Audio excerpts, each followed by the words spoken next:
was a Monday, a giant fairground hall. We were sitting way in the back behind the graduates, behind about 30 rows of parents, watching the stage on a screen because we could barely see it from where we were.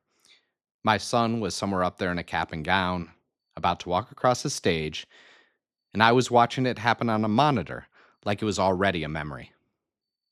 His name was called, he walked, the handshake, the diploma, the photo. 4 seconds. Years and years of morning drop offs and Sunday afternoon baseball games, and teaching him how to drive, and worrying about him when he was out too late, and it all condensed into a 4 second walk across the stage that I could barely see from 30 rows back. I turned to my ex wife sitting next to me and I said, "Are you excited or are you depressed?" She looked at me and she said, "I don't know what to do." Neither did I. After the graduation, I went back to my hotel room to take a nap. A Hilton Garden Inn next to a freeway, because I'd sold the house with the room he lived in through high school. I downsized to a condo that was mid renovation. My stuff was in storage, and whatever fit in my car, well, that was my Florida life. So after watching my son graduate, I didn't drive home to an empty nest. I drove to a hotel. I swiped a key card. I lay down on a bed that wasn't mine. And it was quiet, except for the freeway buzz. Not lonely, it was just solitude. The kind you don't choose so much as you arrive at. So, right now, I'm packing up his things and I'm sending him off to college in Southern California. He'll be near his brother, which makes me feel a little bit better, I guess. 6 hours from Florida, 11 from Colombia. It's a whole country between us, no matter which home I'm measuring from. And his mother is moving away from Florida, and our wine bar is open. Everything is changing at once: the family geography, the daily structure, the whole architecture of the life I've known. Endings and beginnings, all happening in the same breath. I'm excited for him. I want to be clear about that.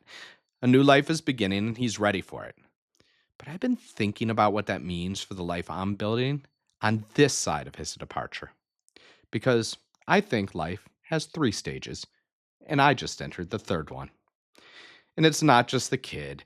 Stage 2 ends in a lot of ways, and sometimes not all at once. The visible one, the graduation, the move across the country, well, the rest, that's just mine. And I want to talk about that. And it's not because my life is particularly special, but because I think a lot of people are either in this transition, approaching it, or watching someone they love go through it. And nobody talks about it honestly. We either make it sentimental. It's kind of the, oh, you're going to enjoy the empty nest. You're going to love it. Or we pathologize it. Are you okay? Do you need someone to talk to? And nobody just says, this is a real thing. It's complicated. And here's what it feels like from the inside. The first stage of life is the one where everything is potential. You're young. You're learning. You're dreaming in a way that's completely uncontaminated by experience. You don't know what you don't know. And that ignorance, it's kind of a superpower because it means nothing feels impossible quite yet. So for me, that was law school, ambition, the belief that if I worked hard enough, I could build exactly the life I wanted. I remember sitting in a lecture hall thinking, if I learn this well enough, no one can take this away from me. I was hungry in the way that young people are hungry, not for food, but for proof that I mattered, that I could do something, that the world would make room for me if I showed up prepared. Now, wine wasn't part of that stage. Not really. There was Asti Spumante and their beer commercials, and wine was something that existed in the world of adults who had already figured things out, and I hadn't figured out anything yet. I was too busy becoming someone to notice what I was drinking. And I think that's true for most people in the first stage. You're not choosing wine. You're not choosing much of anything with real intention. You're choosing a direction, a career, a city, a person, and everything else is just whatever's in front of you. The first stage, it's about velocity. You're moving. The details, they blur. But here's what the first stage gives you that that you don't really appreciate until much later.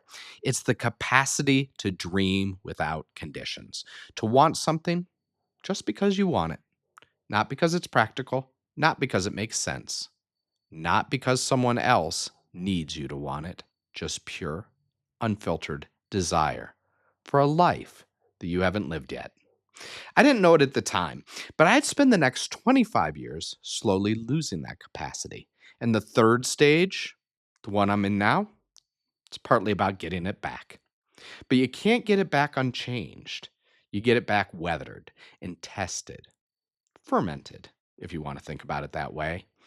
In stage one, you're the grape, full of sugar, full of potential, and you have no idea what's coming. The second stage, that's where life gets heavy. And I do not mean this as a complaint. I mean it as a descriptor. The weight is real. You build a career, you build a family, you build a home, you take on obligations, mortgage, children, professional responsibilities that are wonderful and meaningful, and they are also relentless. The alarm goes off, and you're not waking up for yourself. You're waking up for everyone else. And the days are full in a way that feels productive, but also, if you're honest, a little suffocating. Because somewhere in that building, you stop asking, "What do I want?" and start asking, "What do I need to do?" For me, the second stage was the law career. It was a marriage to a wonderful woman. It was Alex and Sam, watching human beings you made become people in the world, which is the most terrifying and astonishing experience available to a human being. It was also my mother, who I lost during this stage, and it was a divorce from someone I still love and respect deeply that broke the architecture of the life I'd built. And then there were relationships and attempts and configurations that didn't hold. Some of that belongs to other people. I'll leave it there. If you're living in the second stage right now and you feel like you're the only one drowning, you're not. It's just what it feels like from the inside. The second stage is where you learn what you're made of, but it's also where you forget what you're made for. You get so deep in the obligations, the doing, the providing, the maintaining, the surviving, that the person who had those unfiltered dreams in the first stage starts to feel like a stranger. You remember him, you liked him, but you can't find him anymore under all the responsibilities. The pressure and the darkness are doing something to you, even if you can't see it yet. Fermentation doesn't feel like progress. It feels like being crushed. Wine entered my life during the second stage. I do not think that's a coincidence. My then father in law had a vineyard in rural Maryland, and I remember a fall harvest, and none of the workers showed up, and we were out there picking grapes in the freezing rain. Just family, cold hands, mud everywhere. And at the same time, both his daughters were getting married, my wife and her sister. The vineyard was going from joy to work. It was time to let it go. He was about my age right now. I didn't understand what I was watching at the time, and I do now. He was entering his third stage, and I was way too deep in my second to see it. But something about that, the physicality of it, the patience, the way wine demanded your attention in a way that had nothing to do with a courtroom or a spreadsheet, cracked something open in me. I started studying WSET, not for a career, not for content, it's just for me, because I was curious. And curiosity, I realize now, was the first sign that the person from stage one wasn't dead. It was just buried. And then COVID happened, and the studying became an obsession. I was deeper into WSET, reading about every region I could find, and drinking every day in that COVID way, which meant I was not spitting out wine like a professional. I was tasting everything I could get my hands on, alone in my house during a pandemic, building a cellar, and falling down rabbit holes about Burgundy and Barolo and Rhone at 2 a.m. It was the most Gen X thing you've ever heard. But that obsession was the beginning of everything that's happening now. It was the seed of stage three. I just didn't know it yet.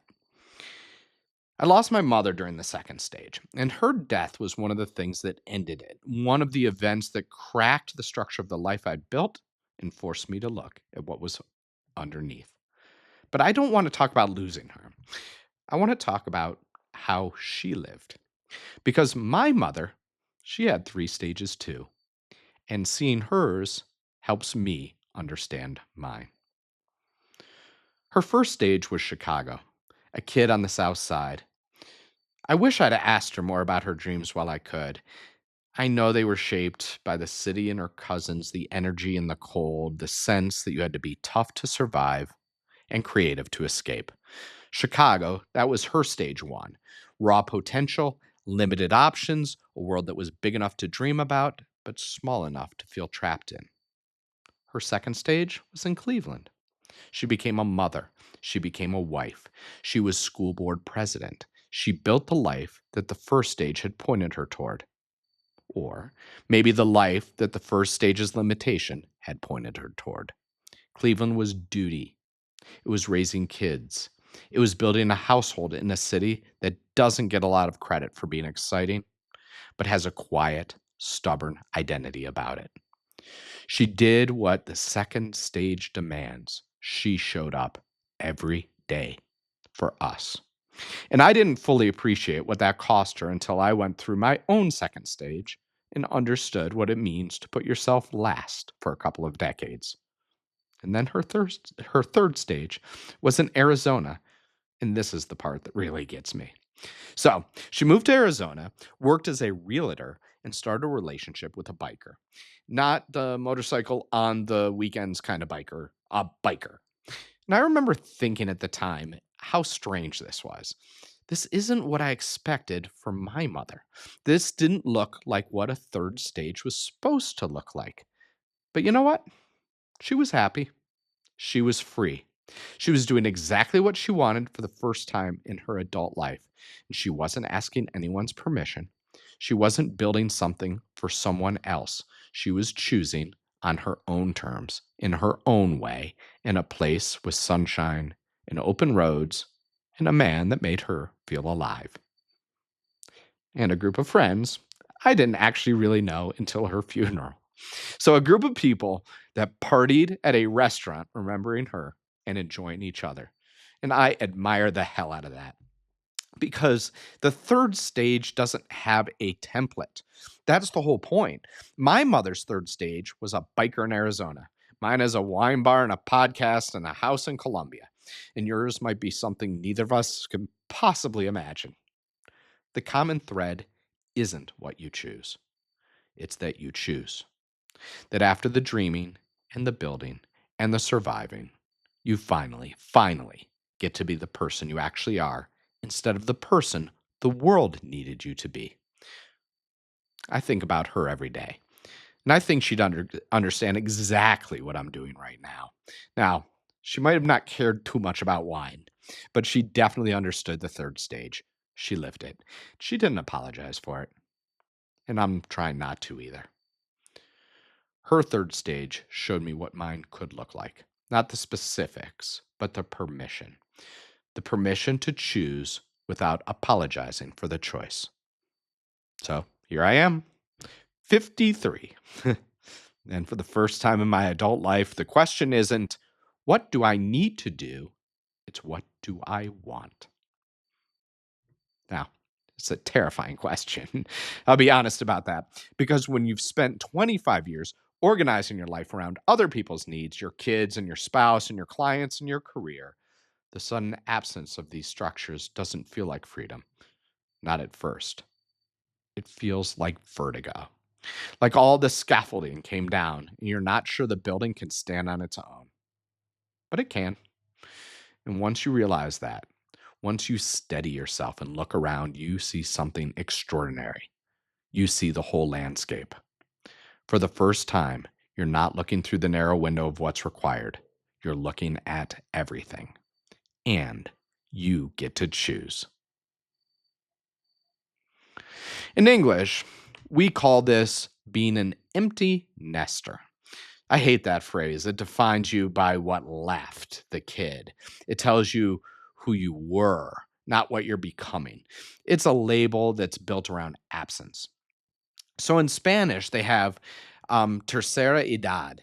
It's the third age. At least that kind of acknowledges that life has stages, but it actually just means old. It's like a polite way to say senior citizen. It's about retirement and pensions and slowing down, and that's not what I'm talking about either. What I'm talking about doesn't have a word, not in English and not in Spanish. There's no term for the phase where the obligations lift and the dreams come back and you finally have the experience to do something about them. It's the phase where you've been through the barrel and you're ready to find out what it made. So I'm just going to call it the third stage, and I'm going to refuse to let anyone define it as any sort of ending. Morgan Freeman once said, "Never let the old man in." I think about that a lot because the third stage, it isn't the end of the story. It's the first chapter you get to write entirely yourself. And I refuse, I absolutely refuse to treat it as an epilogue. The third stage, it's about choosing, not reacting, not obligating, not surviving, choosing. With all the experience of the second stage and all the desire of the first, you're finally out of the barrel. And for the first time, you get to find out what all that pressure made. I'm building a wine bar. That's a choice. Trust me, it's not a career move. I'm a lawyer. I can assure you the last thing I need is a wine bar. But it's something I wanted. Something that came from the intersection of everything I've been through. The curiosity from stage 1, the discipline from stage 2, and the freedom from stage 3. I'm creating a place where people connect over wine, where the door is open and the pretension is gone, and someone can walk in knowing nothing and leave feeling like they belong. That's not a business plan. That's a belief about how the world should work. I'm building a show. This show, the Wine with John podcast. Another choice. I'm putting my voice into the world in a way I never would have done in stage 2 because stage 2 just doesn't have room for it. Stage 2 was full. Stage 3 has room. And what I want to fill it with is conversation, connection, the kind of honest, unguarded talk about wine and life that I wish someone had offered me when I was drowning in the second stage and I didn't even know that I was thirsty. And I'm also building a life, not the life I planned, the one I'm choosing. And I want to tell you what that exactly looks like because I think people imagine the third stage is either sad or glamorous, and it's neither. It's specific, it's daily, it's strange and wonderful, and sometimes very quiet. You already know about the hotel room. That's the third stage, too. The inspiring part and the humbling part happen at the same time. You're building something extraordinary and eating scrambled eggs from a buffet tray at 7 a.m. while trucks downshift outside your window. Both things are true. I live primarily in Colombia. I have for 12 years now, which surprises people. Not the Colombia most Americans picture. I'm not on the run. I'm not in hiding. I found it on my second trip, and what I found was a country pulling itself together after decades of a reputation that was desperate to outgrow. There was a sense of possibility there, in the natural beauty, in the weather, in the way the whole place felt like it was becoming something new. And that lit a fire under me. But the thing that really got me, the meals. So in the States, dinner was 30 minutes. You eat, you're done, you do the next thing. In Colombia, every meal turned into a 2.5 hour conversation. Nobody was in a hurry. Nobody was checking their phone under the table. Don't worry, they do now. We've infected the world with social media. But then the food, that was an excuse, but the conversation, it was the point. I'd been moving too fast for decades, and this place taught me to stop. That's a third stage sensibility, even though I found it during stage 2. In stage 2, I couldn't fully receive what Columbia was offering. I was still too busy. I was still too obligated. I was still too tethered to a practice and a schedule. COVID actually helped, strangely enough. When every courtroom went to Zoom, being out of the country stopped being exotic and started being normal. But it wasn't until stage 3 that Columbia became fully mine. Not a place I was visiting, a place I was choosing. I'm developing a lake property. I'll be honest about why. It's only partially for me. Mostly, it's a trick. I'm building a place beautiful enough and comfortable enough that my kids, and then someday their kids, will want to come and spend time down here. And that's the real investment, not the property, the proximity to each other. Because the third stage teaches you something the first two didn't. The people you love don't owe you their time. You have to earn it. And sometimes you earn it with a really nice lake house. I do spend time in London and further afield. I travel in a way I couldn't in stage 2, not the rush business trip where you see the inside of a conference room in an airport lounge. Real travel. The kind where you go and you sit somewhere unfamiliar and you pay attention. The kind where you open a bottle you've never seen from a region you've never visited and something surprises you. And that's the curiosity from stage 1 coming back. But now it has the resources and the freedom that stage 2 built. And I spend a lot of time looking for meaning. And that sounds really heavy, but I promise you it's not. It's actually the privilege of the third stage. In the first stage, you're too busy dreaming to ask what it all means. In the second, you're just too busy surviving. But in the third, when the noise stops and the obligation lifts and the house is quiet, you finally have time to sit there with the big questions. Why am I here? What matters? What do I want the next 30 years to look like? And for the first time, you're not answering those questions under pressure. You're answering them with a glass of wine in your hand and know where you have to be. And here's the thing that nobody tells you about the third stage: there's an authenticity that arrives when you care a little less and time is a little shorter. In the first stage, you're performing, you're auditioning for a life, trying to be someone. In the second, you're maintaining, you're holding it together, performing competence and stability even when things are cracking underneath. In the third, you stop performing, not because you've given up, because you've run out of reasons to pretend. Time gets shorter and quicker, and you feel it. And that awareness, that quiet, honest reckoning with the fact that you don't have unlimited runway, is what makes you finally say the thing that you mean. Pour the wine you actually want. Build the thing you actually believe in. Stop asking permission. Stop apologizing. The third stage strips away the performance and leaves you with whoever you actually are. And it turns out that person is more interesting than the one you were pretending to be. Wine does help with this, by the way, not in a drink your feelings way, but in a structural way. Wine demands presence.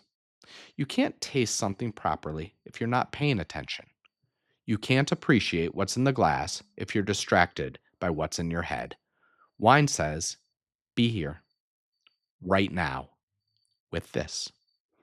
And for someone relearning how to be present in his own life, that's not a small thing. So, people ask me sometimes, what's the plan? Where does the wine bar go? Where does the show go? Where do you go? And the honest answer is, I don't know. And for the very first time, I'm okay with that. In the first stage, I had plans. I had big ones. They were naive and they were beautiful, and most of them didn't survive contact with reality. And in the second stage, I had responsibilities. Plans, they were replaced by requirements. You don't plan when you're building. You react, you adapt, you keep the thing standing. In the third stage, I have intentions. That's different from plans. Plans are rigid. Intentions are directional. I intend to build something that connects people. I intend to use wine as a vehicle for that because wine is the best connector I've ever found. I intend to be present for whatever comes next in my business, in my relationships, in my own experience of being alive. I expect to be surprised. I do. I expect some of what we're building to fail. I expect to fall in love again with a project, a bottle of wine I haven't tasted yet, the person, the morning I haven't woken up to. I expect the third stage to be the most creative period of my life because for the first time, the creativity isn't competing with obligation. It has the whole room. And I expect to be honest about all of it right here with you. Because I think there's a version of the wine world and a version of life where we stop performing and start sharing, where we stop pretending to have it figured out and start admitting that the figuring out is the whole point. There's a thing that happens with wine, and I think this also happens with life. A great wine, it goes through three stages. The first is the grape, it's raw, it's sweet, it's full of potential, it's not yet anything. And the second is fermentation and aging, pressure, darkness, time, transformation. The acid is balancing. The tannins are integrating. Something is built in silence in a barrel in the dark. And the third stage, it's the bottle. When all of that work finally resolves into something you can taste, something complete, something that carries everything that came before, but has more than the sum of it. The grape doesn't know it's going to be wine. The barrel doesn't know what it's building. But the bottle is where it all makes sense. I'm in the bottle now. Remember the grape from stage one? Full of sugar, no idea what was coming. The first stage gave me the raw material, the dreams, the hunger, the curiosity. The second stage put me through the barrel. Pressure, loss, transformation, the slow work of becoming someone I didn't plan to be. And now, with the wine bar opening and the sun leaving and a life that's finally fully mine, I'm starting to taste what all of it made. It's not what I expected. It's better. It's not easier. It's not simpler, but truer. It's more mine. And I think that's what the third stage is. It's when you stop becoming and start being. When the question shifts from what am I building to what have I built and what does it taste like? I'm packing up my son's things. I'm sending him west. His mother's leaving Florida and the wine bar's open. Everything ending, everything beginning at once. In whatever quiet I could find after all of that, in whatever room I'm in, hotel or home or somewhere in between, I think I'll finally be able to hear the wine.